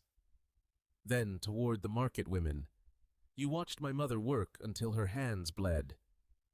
Finally, he looked at the children sitting together. I never want any of you to believe that becoming successful requires abandoning the people who loved you first. A long silence followed. Then the elderly schoolmaster slowly stood. What matters is not only that a man falls. Everyone turned toward him. What matters is whether he stands up with greater wisdom. Several villagers nodded in agreement.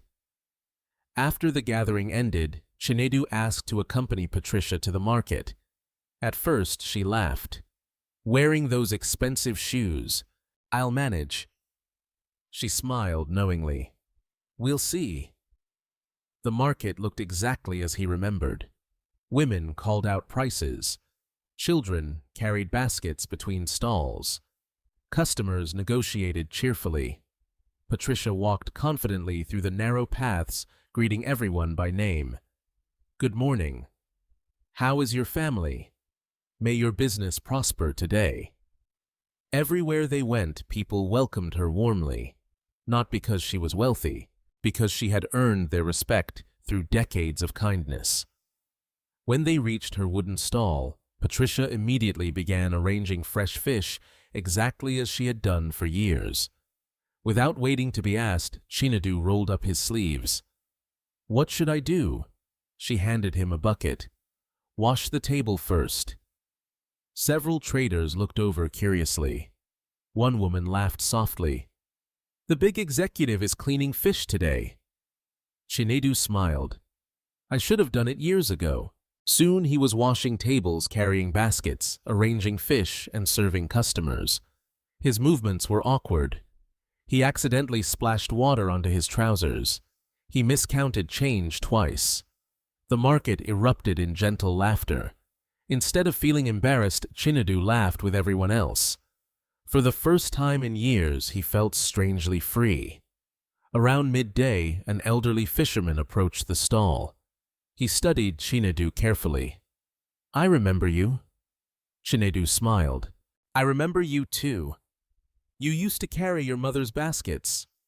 I stopped. The old man nodded thoughtfully. But today you started again. Those words remained with Chinedu for the rest of the afternoon. Meanwhile, Adaobi spent the day visiting families around the village. She listened to teachers describe shortages of books and classroom supplies. She spoke with young mothers struggling to pay school fees. She met elderly widows who still worked despite failing health. The more she learned, the more clearly she understood Patricia's influence. Nearly every family had a story. Mama Patricia paid for my daughter's medicine. She gave us fish when my husband lost his job. She never allowed hungry children to leave her stall. Adaobi quietly realized something remarkable. Patricia had never been rich, yet she had spent her entire life making others feel less poor. That evening, Chinedu gathered financial documents across Patricia's small dining table. I've been thinking. Adaobi smiled. I know that look. He laughed softly. It usually means more work. She nodded. I'm listening. I don't want to simply give money away. So, what do you want? I want to create opportunities. He explained his idea carefully. A scholarship fund for talented students from fishing families, microloans for market women, training programs to help fishermen sell directly to larger buyers, support for improving the village school. Everything inspired by Patricia's years of sacrifice. Adaobi smiled proudly. Now you're thinking like the man I first admired. The next morning, they presented the proposal to village leaders. At first, many remained silent. The numbers seemed unbelievable. The investment would transform the community. The village chief finally spoke. "Why would you do all this?" Chinedu looked toward Patricia. "Because everything I have began here." The chief nodded slowly. "Then this village welcomes your gift." Construction planning began almost immediately. Engineers visited the school. Education officials discussed scholarship procedures.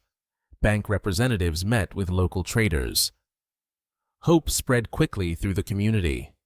One afternoon, as workers measured land beside the school, Patricia quietly watched from beneath the mango tree. Chinedu joined her. "What are you thinking?" she smiled. "I've been asking God for many years to help you remember." He lowered his head. "I'm sorry it took so long."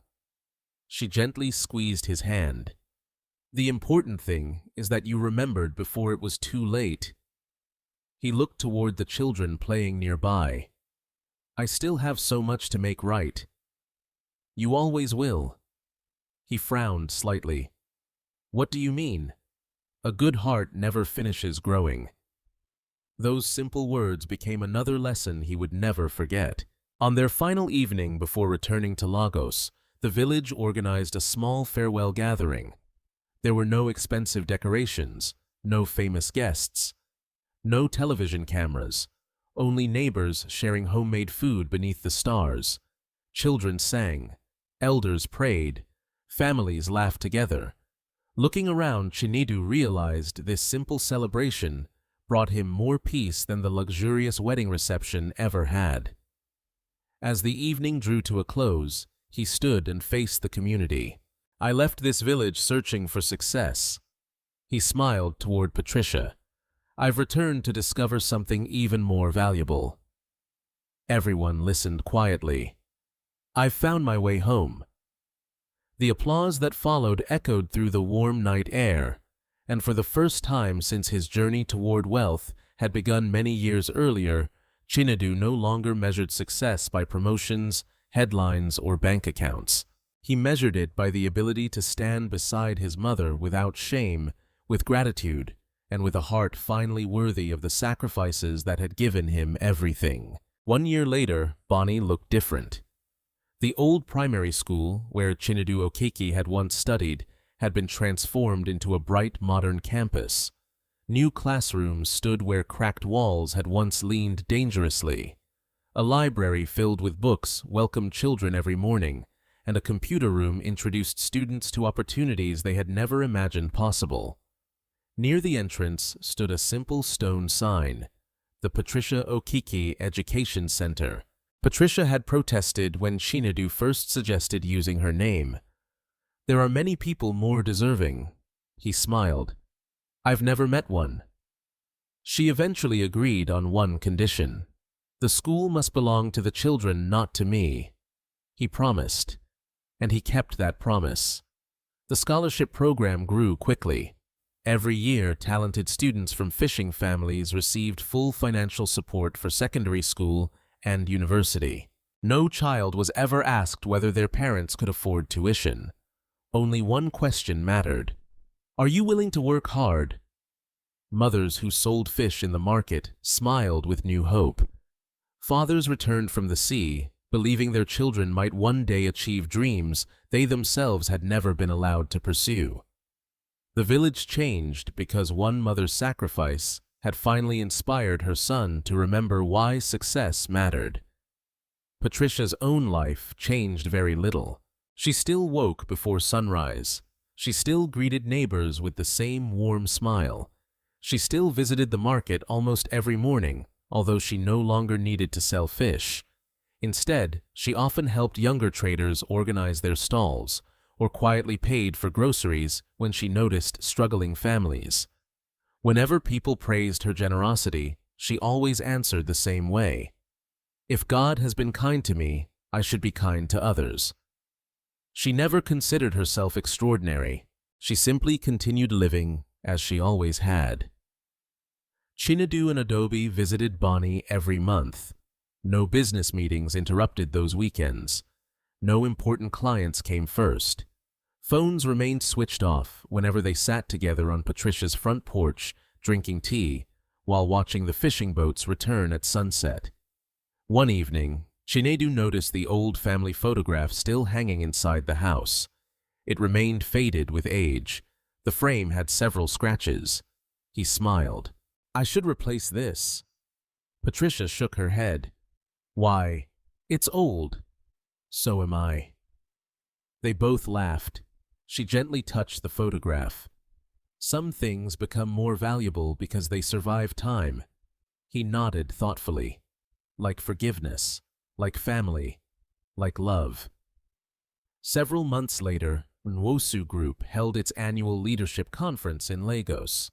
Executives, investors, employees, and university students filled the company's largest auditorium. This year, however, the keynote speaker surprised everyone. Instead of inviting a famous international businessman, Chief Emeka walked onto the stage and smiled toward the audience.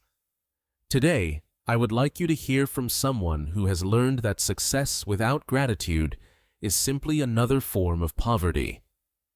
He invited Chinedu to the podium. The hall erupted into applause. Standing beneath the bright lights, Chinedu looked across hundreds of faces.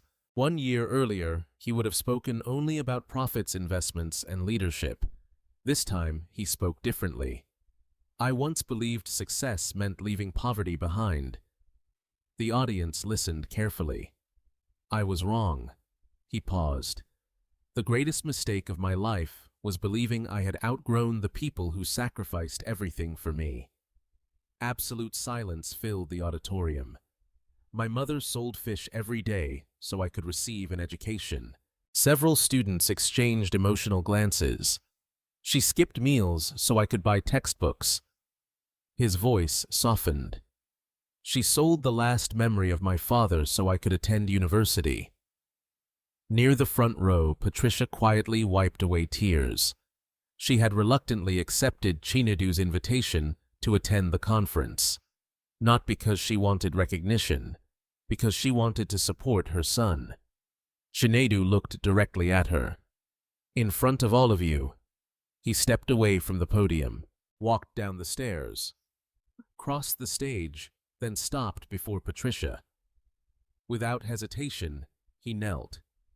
The entire auditorium gasped. He gently took both of her hands. "Mama." His voice echoed through the silent hall. "A year ago, I knelt because I was ashamed of myself."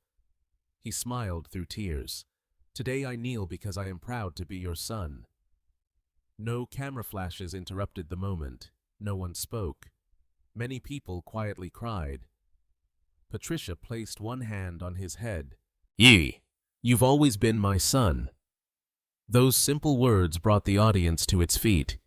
The applause continued for several minutes, not because they had witnessed an emotional scene, because they had witnessed humility. After the conference ended, a young university student approached Patricia. "Excuse me, Mama." She smiled warmly. "Yes. My parents are farmers." Patricia nodded. "Be proud of them." The student smiled through tears. "I will." That evening, as the sun slowly disappeared beyond the Lagos skyline, Chinedu Adobe, Patricia, and Chief Emeka stood together outside the conference center. Looking at the people he loved most, Chinedu finally understood something success alone could never teach. Money could build houses, power could open doors, fame could earn applause, but only gratitude could bring peace. Years earlier, Patricia had sold the last thing her husband left behind so her son could build a better future. She never imagined that the greatest gift he would eventually give her was not wealth. It was becoming the kind man she had always believed he could be. Every parent sacrifices something for their children. Some sacrifice time. Some sacrifice comfort. Some sacrifice dreams of their own so that the next generation may dream bigger. Those sacrifices often happen quietly, far from cameras and applause. The people who love us most rarely ask for recognition. They simply hope that no matter how high we climb, we never become too proud to look back with gratitude. If this story touched your heart, remember to honor those who stood beside you before success ever knew your name. A phone call, a visit, a simple thank you, or a sincere embrace may mean more than any expensive gift. And if Patricia's unwavering love and Chinadu's journey back to humility reminded you of someone special, share this story with them. You never know whose heart might need the reminder that true success is measured not by what we achieve, but by the people we refuse to leave behind.